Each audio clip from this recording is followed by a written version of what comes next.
Je me présente, Mouhaweli Tagma, ambassadeur directeur des affaires africaines au ministère des Affaires étrangères et de la coopération. Ancien ambassadeur au Sénégal, en Pologne, ayant également travaillé au sein des ambassades de Guinée équatoriale, du Gabon et de notre mission permanente à Genève.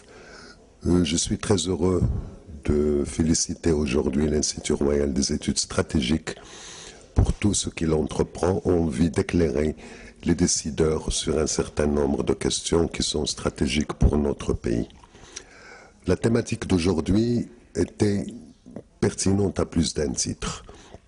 Comment? Quelles sont les relations?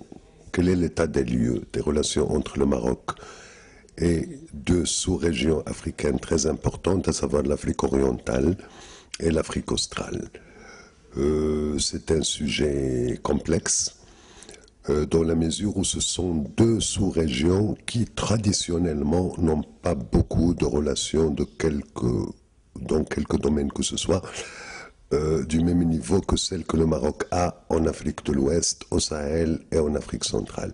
Donc c'était l'occasion de débattre d'abord des obstacles qui font que ces relations ne sont pas du même niveau que celles que notre pays souhaite avoir avec l'ensemble des États africains, dans le cadre de la vision de Sa Majesté le Roi pour l'Afrique, et également des perspectives et des possibilités de développement de ces relations pour que le partenariat Maroc-Afrique s'étende aussi à ces deux zones stratégiques pour notre pays et pour notre cause nationale. Donc il y a eu des interventions de moi-même, de la Banque africaine de développement, de la CEA et d'un certain nombre d'anciens ambassadeurs et de chercheurs sur cette thématique.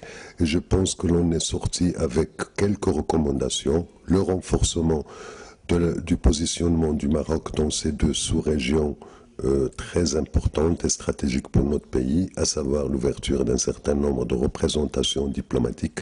Aujourd'hui, on n'a pas beaucoup dans ces deux sous-régions.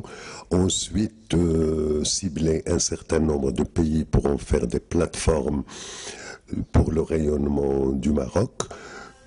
Troisièmement, trouver des canaux de dialogue avec un certain nombre de puissances dominantes dans ces deux sous-régions et impliquer également tous les autres partenaires, que ce soit la société civile, le secteur privé, et développer davantage les visites ainsi que la connaissance de ces deux sous-régions. Le Maroc, de par sa position géostratégique, son ouverture dans le monde, sa stabilité politique, son leadership peut jouer un rôle de pont entre ces deux sous-régions, l'Europe, les États-Unis, la Méditerranée.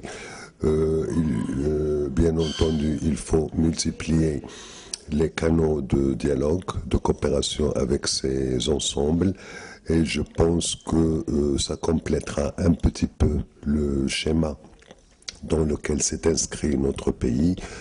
Tout le monde est d'avis que ce sont deux régions potentiellement différentes et importantes et qui offrent de grandes possibilités de coopération et de développement.